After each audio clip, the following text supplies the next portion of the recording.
I 3D printed yet another car. But this one has a little secret. You see, I've wanted to make an engine that is visible from the outside. And yes, I did fix that big crack on the chassis. So in this model here, you can see on the side profile that this car has a longer nose than usual. And this is because I made a slot for the engine.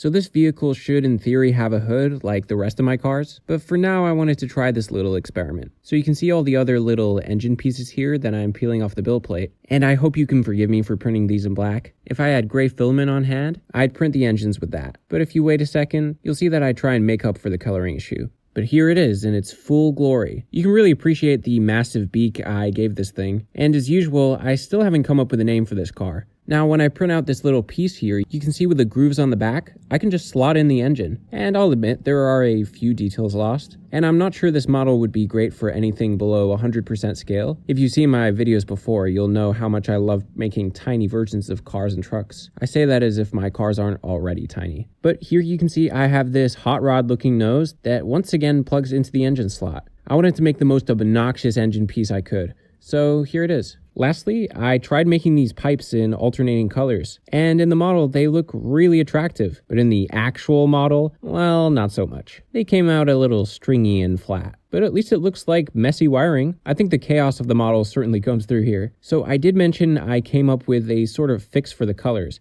especially when this dark black makes it difficult for the camera to pick up on the details. So I painted this one gold as well as the one with the turbine, and I think they both turned out pretty sweet. Anyways, I think these are really fun. Let me know if you have any ideas for names, engines, or anything really. Also, thanks for nearly 400 subscribers. You guys are awesome.